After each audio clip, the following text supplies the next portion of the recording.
Hello, hello, and welcome back to Thinking Out Loud podcast. Wow, I cannot English today. With myself, Marissa Wu, and Ashlyn Little.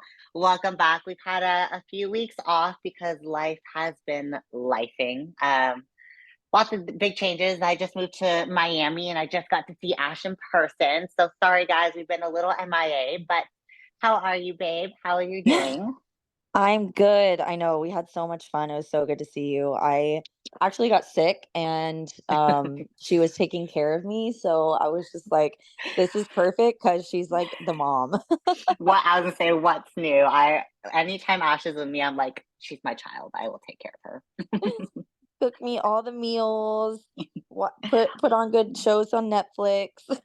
Fried rice. Made sure I gave you a cleaning straw for your cup.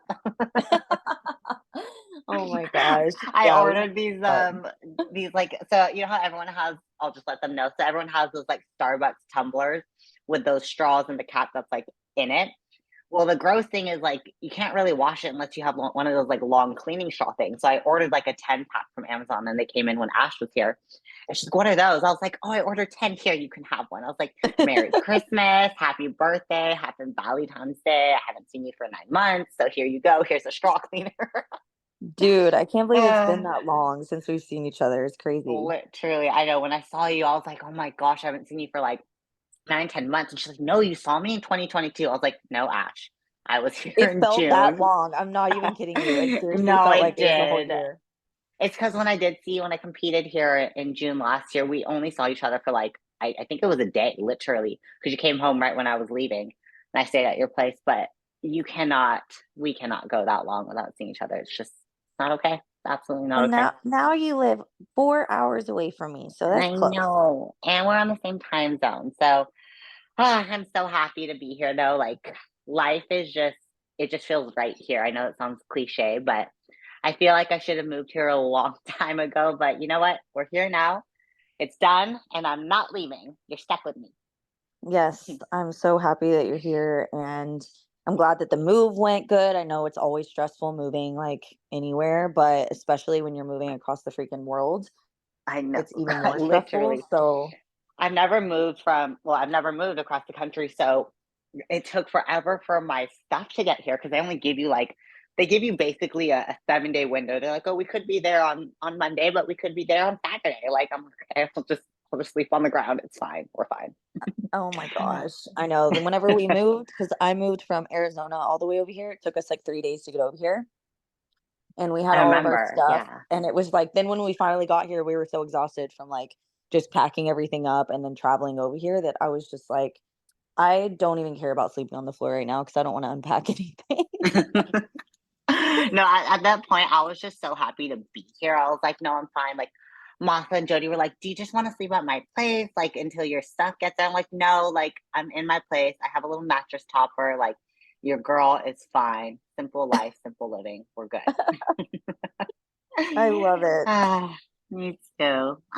So today we opened up a Q&A on our Instagrams and we got one question that we would love to cover in depth with a topic that I think a lot of people want to hear about. So Ash got this question. Go ahead and then give it to us, Ash, so that we can kind of dive in and discuss it. Yeah, so, we got, a question of, just when dieting gets really hard, like, how do you deal with it? Like, just kind of different ways to cope with, just the prep life and how hard it gets because obviously, as you know, if you've competed before, this is a very extreme sport, and it's the mental toughness of everything, and obviously, if you don't have that mental toughness, it's gonna be 10 times as hard. So you really have to prepare your mental state in order to be able to be okay with, suffering and the, dieting portion of everything. Cause obviously, like the cardio and stuff, it really depends because there's some people that the dieting part is very easy for them. That's something that, they don't mind starving. They don't mind being hungry. The hunger doesn't really affect them mentally, but maybe the cardio really affects them mentally.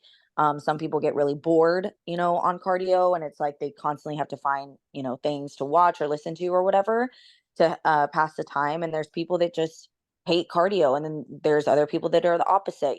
The dieting part is so hard for them, especially when you already don't have a very good relationship with food. There's a lot of people that want to prep that just don't have a good relationship with food, and it makes it a million times harder when you have that. And I always, like, with my clients, I'm always telling them, if I'm watching them throughout their off season and they cannot stick to an off season diet when their food is high, but they want to Hmm. prep, I'm like, how do you expect to have a successful prep and not be dying the whole time and just be miserable the whole time if you can't even stick to high macros or high, diet plan?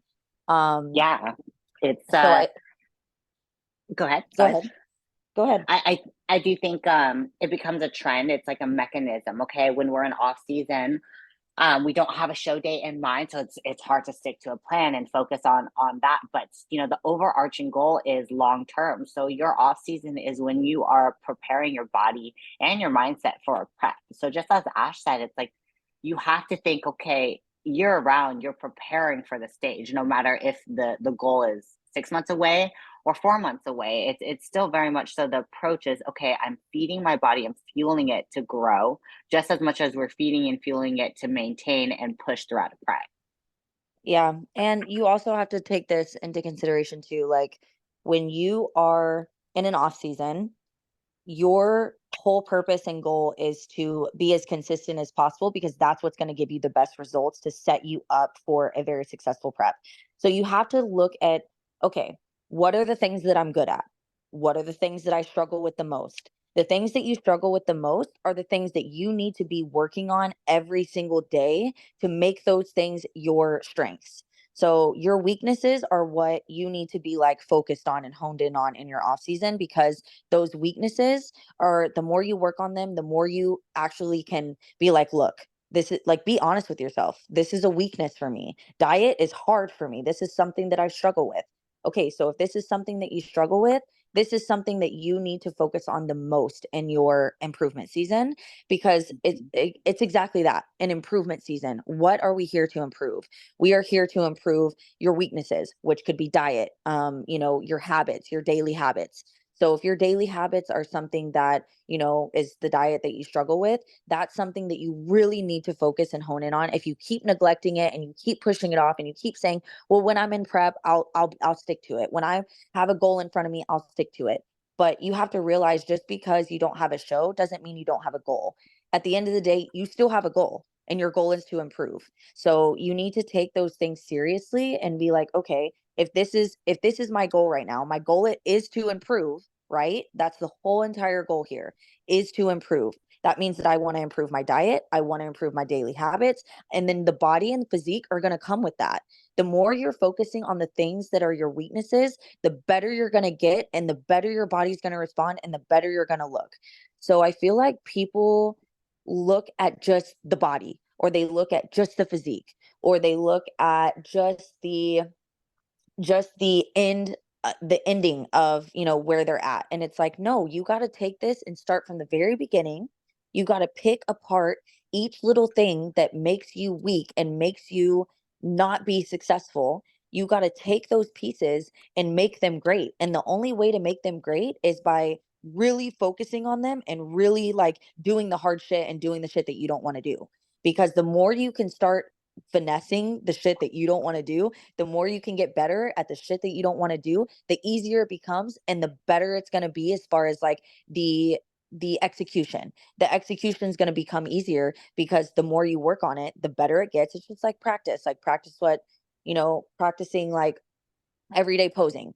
The more you practice it, the easier it gets, the better it becomes, the more you're not hating it.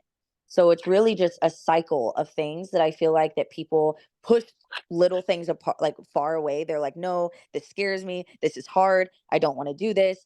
But then you're not going to be able to be successful at those things because you're not willing to put in the time and the energy it takes to make those things better. And it's going to become easier the more you work on them. Exactly. I mean, all in all, and this is the harsh truth with bodybuilding, with prepping, with being in a deficit, changing your body, it is hard. If it was easy, everyone would be doing it and everyone would look great all the time. But no, it's a choice that you make. and there's sacrifices that come with it. And so when you're hungry or you're craving this and you want to give in, remember, it's hard. And the 1% who can stick to it and continue to push through it are the people that, you know, separate themselves from being great and average. And again, that is the harsh truth. But when it comes to diet and, you know, sticking to whether that is your improvement season macros or meal plan, or your prep macros or meal plan, you have to detach from the emotion. And I know that's easier said than done, but especially with women, because we are an override of emotions. You have to detach from how you're emotionally feeling and what you want to do, what you're craving, versus what you need to do to stick to your plan. And to dive, you know, deeper into the diet portion and what you have to do and what it takes to stick to a diet. Okay, weed out what, you know, tears you apart from that goal. So if there are foods in the house or things that trigger you, then take that out of your vicinity. Make it easier for yourself to stick to your plan, and don't put the obstacles that are going to deter you from it. But at the same time, you do have to dig deep and really evaluate, okay, why is it that I give in sometimes? Why do I cheat on my diet? Or when do I go overboard and binge on things? And why did I get to that point? And you don't want a quick fix of, okay, I binged, I overate, so I'm just going to do 25 minutes more of cardio or an hour more of cardio, and then I'm going to starve myself for the next day or two. Like, don't make that a vicious cycle. And I think a lot of women do have that issue, and we'll dive more into, you know, that reverse diet, because that's normally when it happens is, you know, you go through a ping pong effect vicious cycle of, I overate, so I'm going to overexpend on my output, and then I'm hungry by the end of that phase where I starved myself or did extra cardio, and then I'm going to be hungry again, and then I'm going to binge again. So then it becomes a vicious cycle. And with my athletes, okay, I know that not everyone's perfect, and I know the reverse is hard. It is the hardest part of bodybuilding, and I let my athletes know when they consult with me and they're doing a prep. I tell them, okay, I'm going to take you on for prep. We're going to do this prep, but you also need to commit to doing a reverse with me, because that is when you're most mentally vulnerable. When you don't have a show in mind, and you finally have a little bit more freedom, and you've been in a calorie deficit and restricting yourself for months on end, then you have a little bit of freedom. And then sometimes you take instead of a foot, you take a yard. And it's really a mental battle more than a physical battle. And what I was saying before is, you know, when you're reversing and coming out of a deficit, it's not a one size fits all. You have to understand, one, the person's mind, headspace, and where their calories are at going into a show. If they're feeding into a show and they're eating up to fill out and they're coasting, they're either losing weight metabolically, they're going really fast, or maybe they're maintaining their weight, then that's an indicator that right out of their show, they can be more of a maintenance or a surplus. Now, if a person is chasing their tail and still in that deep deficit into a show just to make that stage weight, that conditioning, then sometimes they may need a slow reverse out of the show. Again, everyone's different. And I think every situation, every reverse per person is different. For example, for mine, I've been competing for 8 years, and every reverse for me is different. And I have not yet perfected my reverse. I have slip ups. I've had times where I overeat a little bit on my cheat meal, but I'm like, okay, I hop right back on plan, and we keep tackle forward. And that's the thing. It's a learning curve with every, not just myself, but my athletes. So you learn each time. You learn your mind space of, okay, am I really hungry, or am I just craving something? You know, what are my hunger cues coming out of a prep? The first 4 weeks post show are probably the hardest, because your ghrelin is sky high, which is your hunger hormone, and of course you have a little bit of freedom. So again, it's a mental and physical struggle, but it's more mental than anything. Yeah, I mean, the mental part of this is literally everything. And I will say there's so many things I could say about this, because I've I never came from um knowing how to diet. I never came from being in a household that dieted. I never came from having, friends around me that dieted or anything like that. So this was completely new for me. It was completely foreign. I didn't know what a reverse was after my first show. Nobody told me anything about that. Um I gained 13 pounds in 2 days. It was, horrible. It's something that you never want to go through. And once you go through that, it's almost like you either just, you've always had a really good strong mindset, and it just comes easy to you. I feel like there are people out there that, that part's easy for them. And there's a lot of people, most people out there that come out of it and it's not easy for them. And you have to also take this into consideration, like you just said, Marissa, this is all hormones. So your hormones after a show and during prep are all over the place. So, it's just one of those things that the controlling part of it is sometimes out of our control, and that's something that you do have to really take seriously, and you have to be very mindful. So you have to keep telling yourself, like, okay, if your hunger is sky high, eat a big protein packed, meal with good carb sources, good fat sources, healthy fat sources. So that way, and you'll realize when you do that, instead of craving for something else that you're craving, when you force yourself, if you are really hungry, anything will taste good. So are you really hungry, or are you just craving bullshit? There's a difference. And Mhm. if you're really hungry and you're as starving as you say you are, and you are like at that point of binging, you will eat a big protein packed meal with, good carb sources and a healthy fat source. And I promise you, wait 5 minutes, that hunger will go away. I promise you, those cravings will go away. It has happened to me so many times where I'm like, look, even though I really want a big bowl of cereal right now and some candy and whatever else, ice cream, I'm not going to eat that right now. I'm going to eat something that I know I should be eating. And then literally within 5 to 10 minutes, all my cravings are gone. And I'm sitting there like, wow, like I really just diverted myself, like when I could have done something else. And that has happened to me more times than I can count. And so I know for a fact, because I've done it myself, that a lot of it's A, mental, and B, it's just hormones going crazy.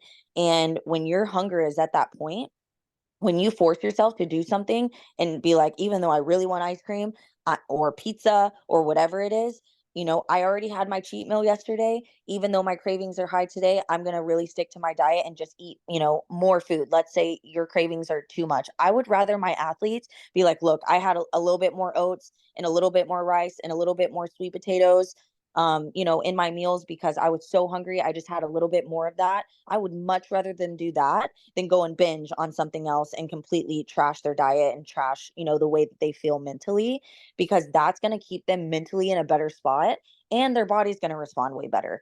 I would much rather them do that than, go off the deep end. And I've been in a point where I really just wanted, to eat everything in sight. But if you have that mental state of, okay, I know I should not be eating this. I know this is only going to make it worse. I know this is only going to heighten my cravings.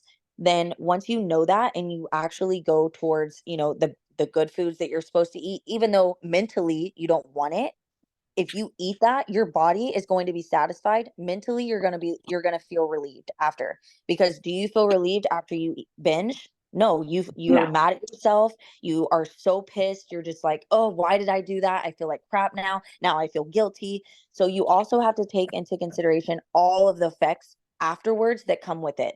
When you're eating and you're putting anything in your mouth that you know you're not supposed to, that's only going to make it worse. Not only is it going to make it worse as far as cravings go, but it's going to make it worse as far as your mental state goes, because then you're going to feel guilty. You're going to feel bad. You're not going to want to tell your coach because you're upset and you're embarrassed.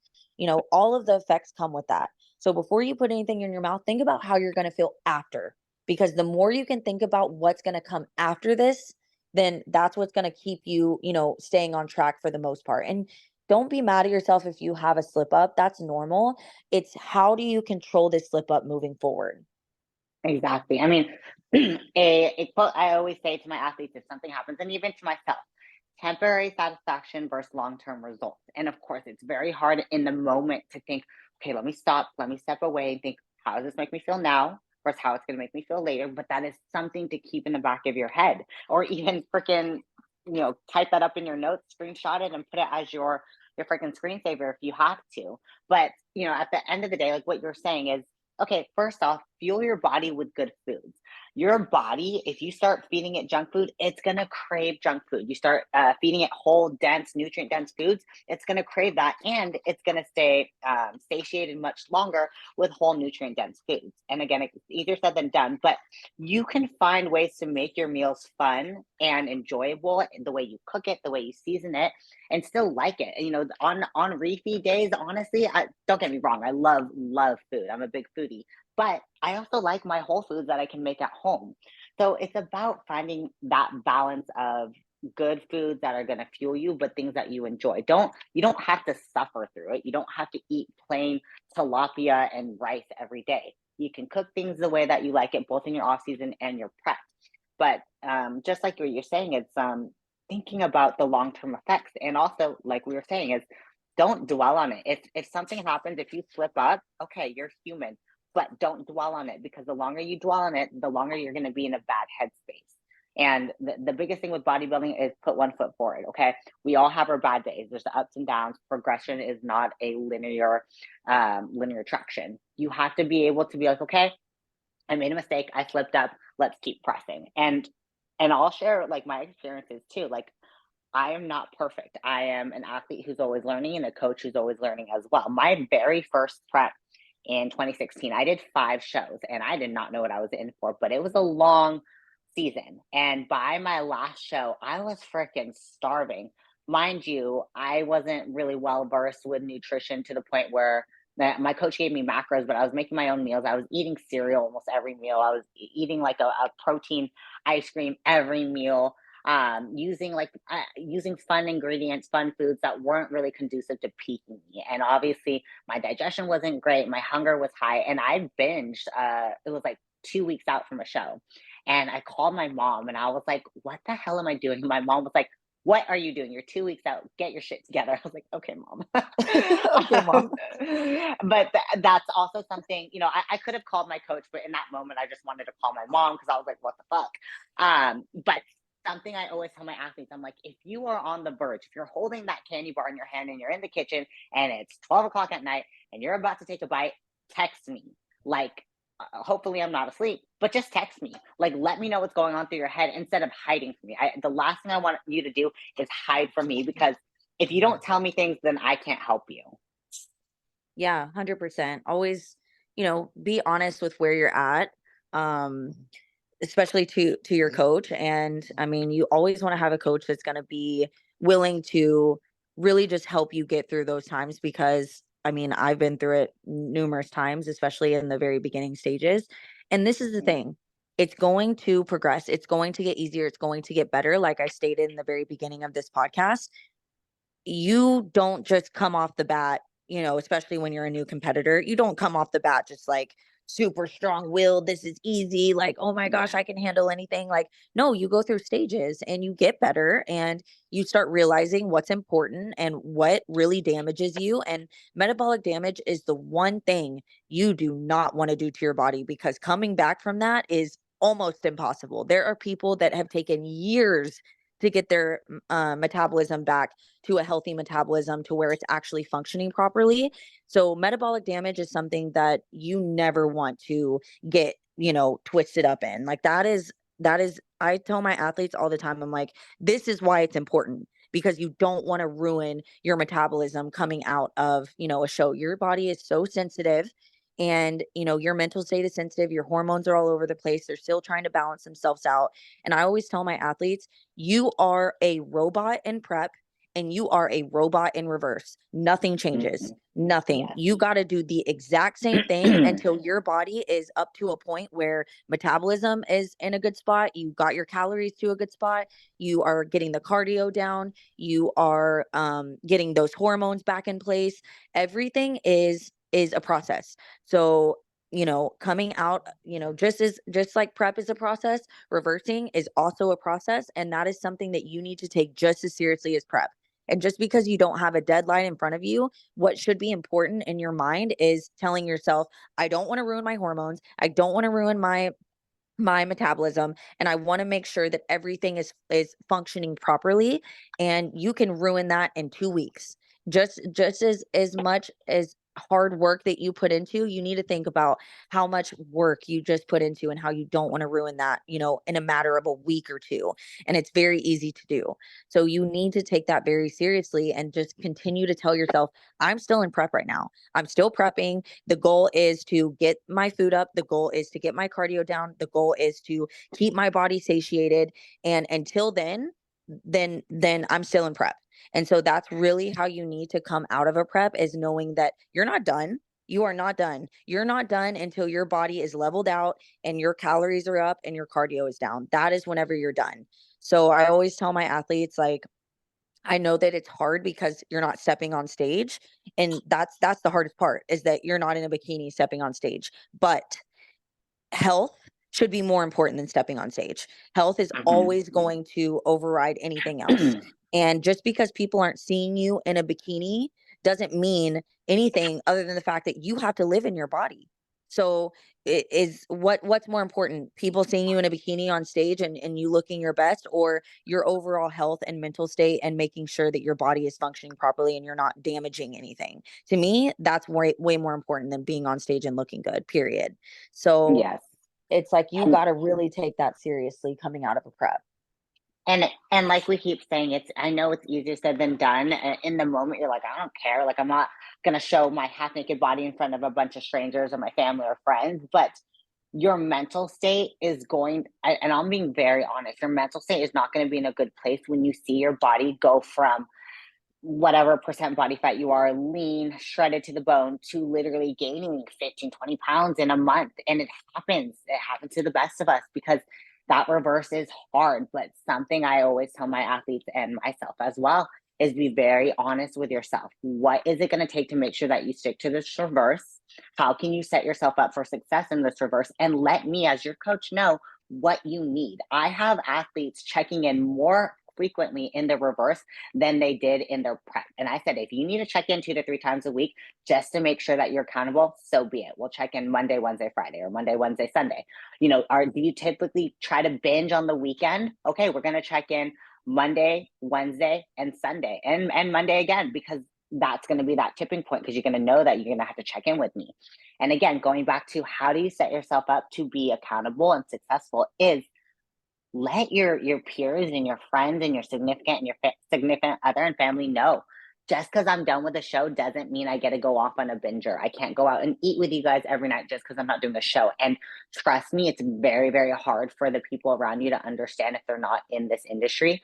They'll be like, wait, you're done with a show. Why can't you go out and eat with us? Why can't you just have the slice of pizza? And you're going to have to explain to them, even though you're going to sound crazy, hey, I'm not doing a show anytime soon, but this is the most vulnerable my body is. Post show is when your body wants to soak everything up like a sponge, because you remember, you've depleted your body for the past X amount of months. It's hungry. You're going to mentally and physically be hungry, but that's when you have to detach from the emotions and how you feel in the moment to understand, okay, I have this plan. My coach and I have a timeline split up, and I, like I say, it's different per person. Some athletes are able to go up 1,000 calories post show from what their deficit was because their body can handle it, but they're still going to be hungry. Whereas other athletes have to increment up 50 calories and then 100 calories and 150 calories per week, and they're still going to be hungry. It's subjective per person. So you cannot compare, just like you can't compare yourself to someone in a prep, you can't compare yourself to someone in a reverse diet or an improvement season either. The way people put on weight, the way people increase their calories, decrease cardio, and their output is a lot different from one another. So again, comparison will be the thief of joy. That's a rule of thumb in everything. But when, like we were saying, when it comes to really understanding how to set yourself up for success, you actually need to dig deep and understand both your headspace and your surroundings and what is going to be conducive so that you can stay on track. Yeah, 100%. And, to answer the question as far as, how do you cope whenever diet gets really hard and, whenever you're in those trenches basically and prep, I mean, this is when you have to have the most regimented schedule and you're a robot. So just like you were saying, turn those emotions off. You are a robot. You have X amount of things to do during the day. You check off every single thing. And if that means that you have, no social life because it's just easier for you, some people, they need to go and do things, like they need to go, on walks somewhere, or they need to stay active to keep their mind off of things. If that's you, then it's like, okay, go, schedule a coffee date with one of your friends, schedule a coffee date, with your significant other, go and just like be there. Maybe you work from home, go to a coffee shop and work there and, have some coffee and just relax. And work at, a coffee shop, or maybe go to a park and walk around there, get some steps in. Some people, they they have to, do things to be active. I'm kind of the opposite. I don't really need to do a lot of, like, I don't need to keep my mind off of things. I really just need to, I stay busy with work. So, I'm constantly like trying to schedule people to get on posing calls, and I'm constantly like, trying to get on calls with my athletes to just have something to do with work, because that really, fuels me, doing things with work. And Mhm. then basically my life is very like, I get up in the morning, I split my cardio up so that way I'm doing cardio 2 times a day. So it gives me something to do. And then I will make sure that my meals, like, okay, I have time to make all my meals. So I enjoy cooking. So I'll cook all my meals. And that gives me something to do. And then, I go to bed early. So I'm like, I want my last meal to be at 9. And as soon as I'm done eating, I brush my teeth, wash my face, get in bed. Like, I don't allow a lot of time. Like, I'm not sitting on the couch watching TV. Like, I feel like if you're like a night person that likes a snack, or if you get, those hunger strikes, come through at night and you're sitting there watching TV, yeah, you're probably going to sit there and be miserable and suffer because that's all you're thinking about. You wish you could have something while you're watching TV. So if that's something that's you, which I'm a snacker, I love to snack. So for me, I don't sit there and watch TV at night. I go to bed. I literally take my sleepy drink, my magnesium powder, and I pass out. And I don't allow myself to sit there and suffer and think about food. So for me, it's like I just, keep doing like everything that I'm supposed to do, check off all my boxes, and as soon as my last meal is done, I'm in bed.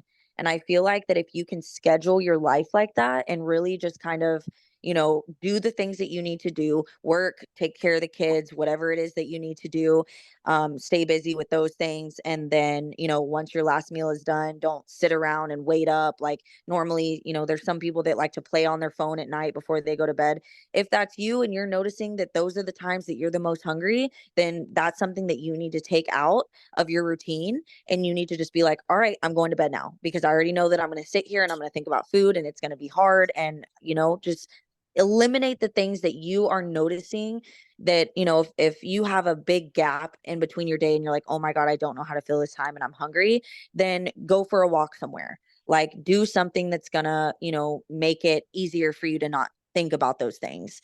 And I feel like when you can kind of pinpoint what those things are, and your hungriest times, drink some decaf coffee if you can't do anything and you're up, and you don't really have anything to do right now and you can't go to bed yet, you're waiting on your next meal or something like that, have some decaf coffee, have some tea. Like all of those things are going to like kind of help give you an oral fixation, I would say.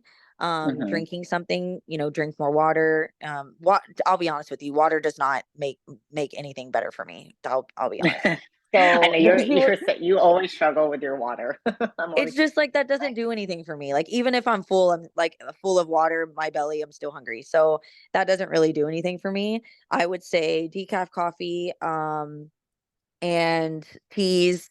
Those especially at night when I'm like I have my post-workout meal if I train later in the day, and then I have, a few hours before I have my last meal, and then I go to bed.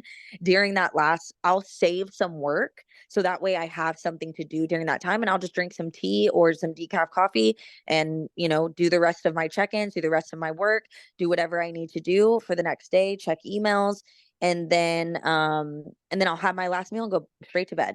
So there's I not thought really this whole much. time I thought you said peas. I thought you were saying that you were eating Teas, peas. I know. And tea. I was like, she's eating peas. Okay. No, teas.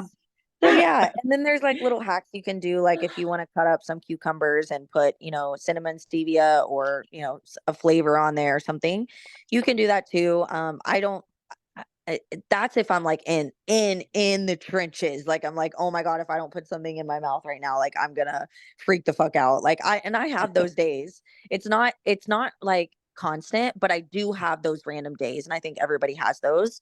And if that's you, then it's like find something, that is gonna like not be high in calories or any calories at all. Nothing that's really going to affect you. I mean, there's people that just eat what is it? Like lettuce and with something on it. What is it? Have Like you heard that?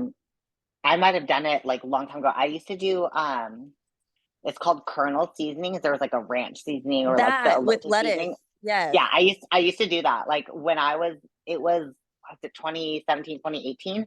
I would be at shows for clients, like posing clients at the time, and I would just have a bag of lettuce and seasoning. I'm like, I'm so freaking hungry. But I mean, people know this. I've done that cucumber hack for so long, but I started to like do too much cucumber. I'm like, okay, this is getting a little bit crazy. So I mean, what That's I the do with thing, my that's the thing, you athletes, have to be careful. So if you're yes, doing it, everything then it's adds like up. Everything is in moderation. It's like yeah, I like even for myself, I'm like, okay, I need to stop. I need to cut these out because it's getting too much. Like even for me, I haven't chewed gum since September 2022 because it became an issue. And now I don't even want to touch gum because I would go through like one pack in 2 days. I'm like, okay, this is not healthy. So yes, there are hacks, but you also want to make sure it doesn't become a bad addictive habit. So like you're saying, I do decaf coffees all the time. A good hack that I have for that is just blending that with. I know it's just a small little thing, but I blend that with ice, some stevia, some cinnamon decaf coffee, and then that I have like a little frappuccino. That's I mean, it doesn't taste as good as a frappuccino, but to me, it's nice because it feels like I'm getting a little treat. You can blend up your EAAs, BCAAs. You could like water, obviously, with EAAs, BCAAs. You can find things that can be a little hack. Of course, ask your coach. Like my athletes who are like, usually it's the first time competitors who are just not used to this hunger. I'll say, okay, weigh out 200 grams of cucumbers. You can have it whenever throughout the day. You can split up. You can have 100 with your third meal, 100 with your last meal. But the other thing that we were saying is, for myself as well, I'm a little bit different than Ash. Like I watch TV at night while I work and until my last meal, and that's just my wind down. But for me, I don't get triggered by just sitting in my living room watching TV and working because I mean we've been doing this for X amount of years. But if you say you're very hungry and you need some oral fixation, because I'm the same way, I'm a big snacker. I like to eat multiple times a day. I mean, Ash has seen me probably eat 7 meals in one day one time. But yep. I just plan my day around that. So I get up, do my fasted cardio, come back, do my morning routine, have my meal one, get back to clients, do some closing calls, have my meal two, go work out, come back, do more calls and then emails, have my meal three, so on and so forth. When you have a routine, especially in bodybuilding, you just don't stray from that because it's so redundant, it's second nature. And so first time competitors, like, that's something that you do have to really lock in is having a routine when you're in prep and then continuing that routine when you're reversing into an improvement season. I think that's where people get it skewed is coming out of a show because they're like, oh, like I don't have to do my cardio fasted and I can train if I want to. So, you don't have the non-negotiables that you think that you had in prep, but really you should have those non-negotiables.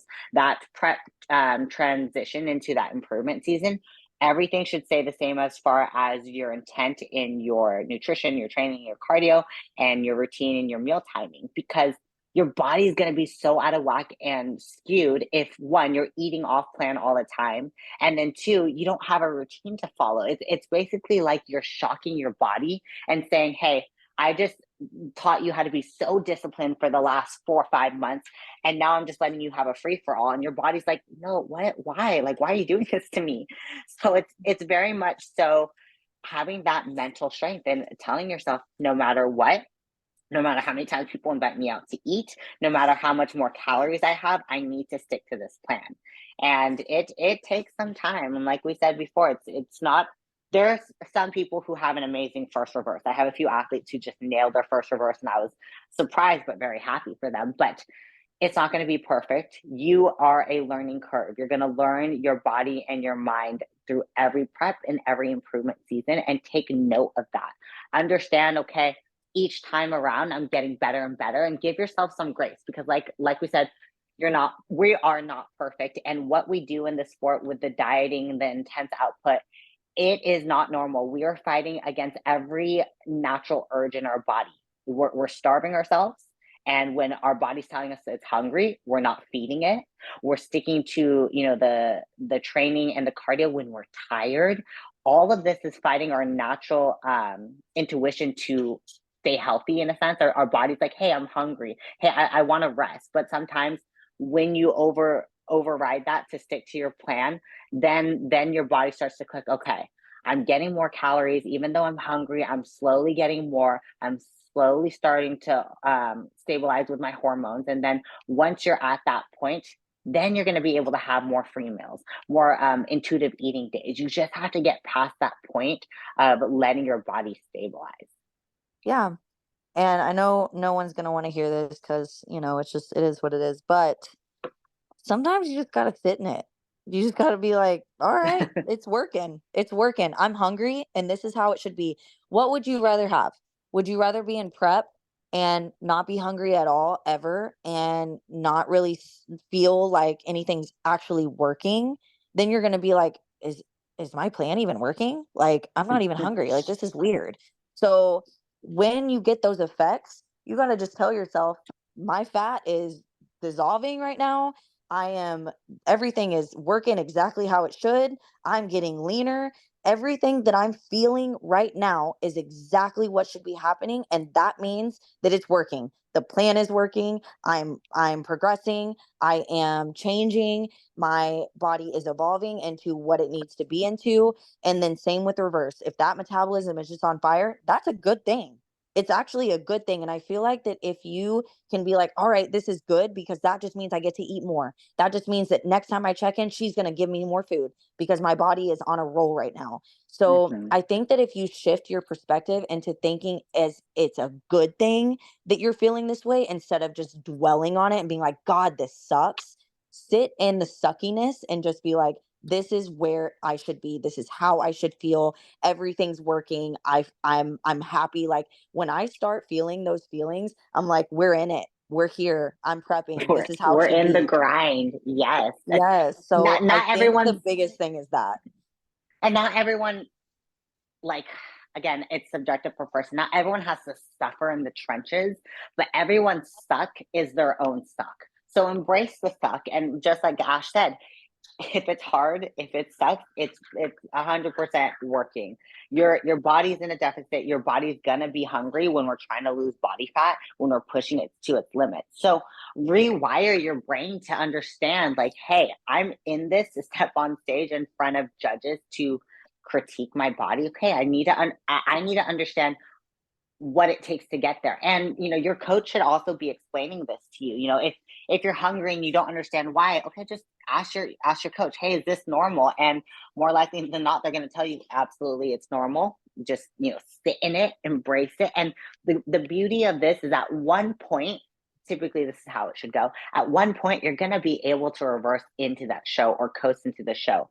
There's a phase in your prep where you're trying to dissolve that body fat so that you can get to that conditioning, so that when it comes time to peak week or your next show, the next second show, third show of your season, you're able to feed into the show. Granted, you still might be hungry. Metabolically, you're going to go through the food, but you will get more food at the end. Yeah, that's how it was with me at Texas. I was eating so much food on the night before and the day of. I was like, holy crap. Like this is a lot of food for me. And so when I got done, I we went out to eat afterwards and I got a burger and fries. I think I ate like 5 fries and I didn't even eat my whole burger. And I didn't even get a dessert. Like I was seriously like, I didn't even want it. And I love food. Like Yeah. I love food, but I was satiated. Like I followed everything to a T. My body responded great. I got to reverse, heavily into the show. And I love being able to do that for my athletes because then they actually feel satiated on show day. They don't feel starving. They don't feel like, they're craving anything crazy. Like most of my athletes that, have a successful prep, follow exactly what they're supposed to do, get their body where it needs to be for us to reverse into the show. Their calories are so freaking high going into the show that afterwards they always tell me, all I wanted to do was go out to eat with my family and my significant other and enjoy a nice little meal out because I haven't been able to do that for a while. And, I didn't even, I ate my meal and I was perfectly fine. Like I went back to the place to my hotel and went to bed.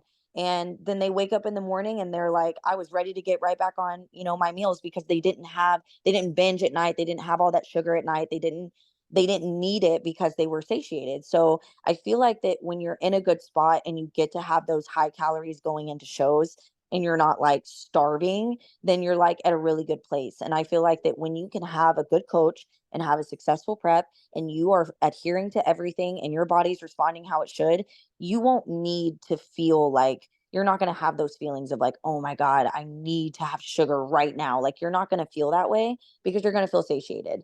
And the only people that I've noticed that have those tendencies afterwards are people that don't follow their plan. And I have to dig deeper and dig deeper and dig deeper because I'm like, well, you're not following your plan and we're not going to be ready if we don't push harder now. So the more you can stick to your plan throughout your prep, the better it's going to be for you in the long run because the higher your food's going to be going into your shows. And some people don't get to eat a lot of food, period. Like, they're just their body doesn't really respond like that. Um there are people that, a high amount of food for them is low for a majority of people, and that just depends on your genetics and, just how your body responds to, food. And there are people that are like that, and unfortunately you're just going to have to get over the fact that that's your genetics. And if that's how it's going to be and you want to compete, then that's just something you're going to have to deal with. Because there Mm-hmm. are people that I have given food to, and their body, even they swore up and down, I followed this, I swear to God, like, I didn't cheat, I didn't binge, and they gained weight. And it's kind of like, okay, well, then I can't continue to increase your food yet until, it's like a slower, like you were saying before, it's like a slower intake that they have to do. Some people get more food quicker, and some people have to go a little bit slower with a little bit less food. And I think that everyone, and this is like you were saying about comparison, you can't compare what someone else is doing, because if somebody else gets 1,000 calories after a week, a raise, because that's just how quickly that their body's responding and their metabolism is just on fire, and that's just how it's responding, then that's them. But if that's not you, you can't be like, oh, poor me, why is this? Because it's like, well, that just comes with the territory. In bodybuilding, everyone's going to respond different, and some people get to eat a lot of food and some people don't. Some people's thyroid is just a little bit slower and they don't get to process the food as much. Some people's metabolism is a little bit slower. Some people have really high stress and their cortisol levels are through the roof. So unfortunately, the food isn't working as much, as someone else would. So I think that a lot of people just have to take into consideration that their genetics are just different than somebody else's. And the more you can just be accepting of that and just being like, okay, well, this is just how my body is. And, I know I have a good coach that's, she's trying to feed me. I'm following it. She's trying to feed me, but my body is just where it wants to be right now. And if that's the case, then, you just have to kind of work with what, God has given you and your body and your genetics and go from there. And you can't be mad at that, because if this is what you want to do, if bodybuilding is what you want to do, and hey, I got to really suffer in order to get the body fat off. And, Sally doesn't really have to suffer. She can eat high food and still get lean. You can't be salty about that, because that's unfortunately just the sport. And you got We to be can't okay we can't with that. hate Sally for Sally's No, we metabolism. can't. And we And can't think that we're not as good as Sally just because she's able to do what she's able to do. You just got to be like, damn, she's lucky. She's got great genetics, even though she damn works really hard. Sally. Yeah, it's like, that's okay. Like, you can be like, all right, that's fine. Good for her. But this is unfortunately just how my body is. And you got to roll with the punches and be okay with that. So, it's just part of it. And I think that the more you can accept how your body is and just the way that it is and not be frustrated about it, the easier it's going to be and the better it's going to be and the better your body's going to respond. Because the more you get frustrated and mad, your cortisol levels are going to go up. Then it's just going to be harder.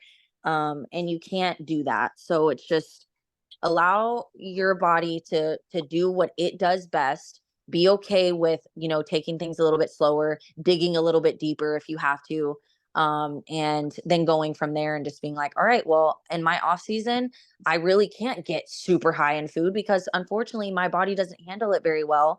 And you just have to be okay with that. And if that's something that's really hard for you and you're noticing you're getting bad relationships with food and you're binging because of it, then you have to take this into consideration. Maybe bodybuilding is not for me. And maybe this is something that, is just too much for me and my body. And I don't want to feel this way every day. I want to be happy and be able to, enjoy my macros and not be so food focused and, worry so much about these little things. Because that is something that I think people really do need to think about. Because if your genetics just aren't meant for this and it's too hard for you, it's too hard to get down to the body fat that you need to be in because you got to suffer a lot more. then it's too hard for you to reverse because you have to go way slower in order to keep everything, stabilized, then I think that's something that you need to take into consideration. And if, you're willing to do that, and you're willing to suffer and, take things a little bit slower, then great. Then bodybuilding's for you. And it's like, all right, then I can do this. But I do think that we need to be realistic, and we need to be, honest with ourselves about things and not fight things, because just because you want to do something, if things aren't, working for you in a positive way, and it's not adding positivity to your life, and it's really just draining you and making things worse for you and making your mental state worse and making you have a bad relationship with food and making you had body dysmorphia and all of that, then you need to step away. And you need to focus on things that make you happy, things that make you thrive, things that are adding positivity to your life. Work on your relationship with food, work on your relationship with your body image, things like that. And when you get into a good place, don't be like, oh, I'm in a good place now, I think I can prep. You need to really think about, you're in a good place. Do you really need to go through that again? Or if it's something that you want to try and you want to give it one more try and just see if maybe it'll be different, that's totally fine too. But you just have to be aware. Just be very aware of everything. And if you start noticing, all right, I'm getting these bad habits again. All right, I'm getting body dysmorphia, like to the extreme, you're going to have a little bit of body dysmorphia in prep just because you see yourself one way, and you have to really cope with adding on a little bit more body fat. I think that with women, that's very, very normal, to have a little bit of that. But when it gets to the extreme points, that's when you got to be like, all right, I need to take a step back and focus on my mental health and my body image and my relationship with food. Because those things are going to be really important. And you want to have a healthy relationship with all of those things. And it's just going back to being open and honest with yourself above anyone. Is okay, knowing, so this is just one thing I like to tap on, is when you're reversing coming out of a prep, is okay, am I food focused and what's going to trigger me? Like a lot of my athletes, I have to ask them, I need you to be honest with me. I want to give you a little bit of freedom. I want to give you that free meal once a week to go out with your kids or your husband or significant other. But is that free meal going to trigger you? Would you rather us do high days once a week until our body stabilize, until we've got our hunger cues under wraps, to introduce that? And it's in the moment, it seems like it takes forever to stabilize and get to that point.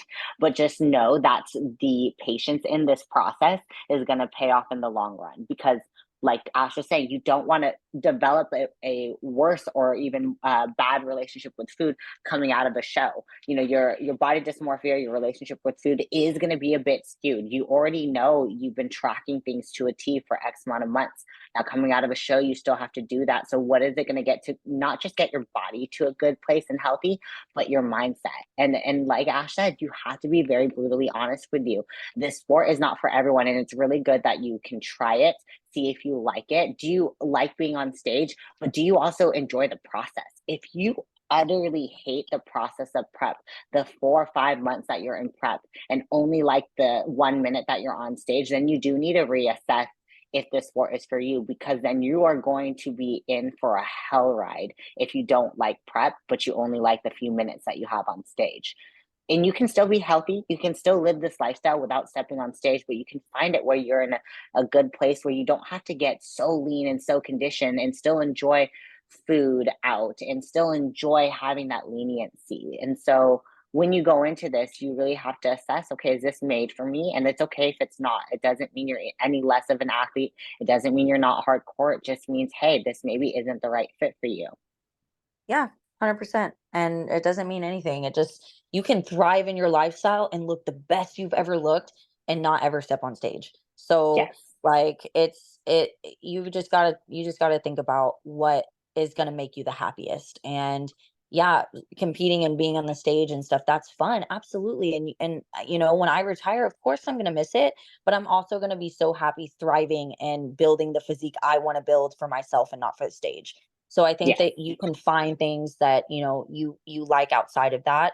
And, you want to love the process, the drive, the discipline, all of those things, because it adds so much more to your life and it bleeds into so many other things. And so I do think that if you take it into a positive way, it can make your life such a positive thing But if it's not adding positivity and it's really just making, other things in your life go downwards, you really just need to take a step back and reevaluate what's going to be best for you. And I think that, it's as long as you can do that and really just think about really what's going to be make you the happiest is what you need to be doing. And it's just part of it. And I like love that we've dived into this today, because I think that it's just something that we all deal with.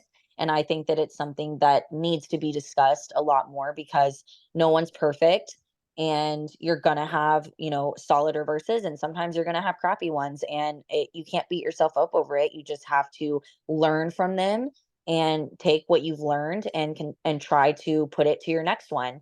And I think that the more you can kind of learn with yourself and what's good for you, what's not good for you, what habits you need to work on, your weaknesses, your strengths, all those things, like when you can really focus on those things and work on those things, you're going to become a better athlete, and it's going to get easier for you over time. But it's something that takes time. You can't, Mhm. you're not going to be amazing at something 100% every single time. Like, you're going to have good preps and bad preps. You're going to have good reverses and bad reverses, and good off seasons and bad off seasons. And that's just life. That's life in anything you do.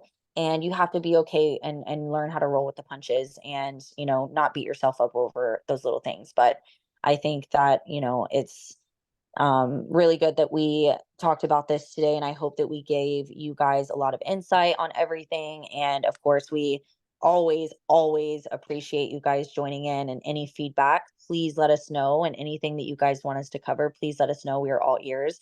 Even if it's something that's kind of like, it could be anything. It doesn't have to be just bodybuilding related.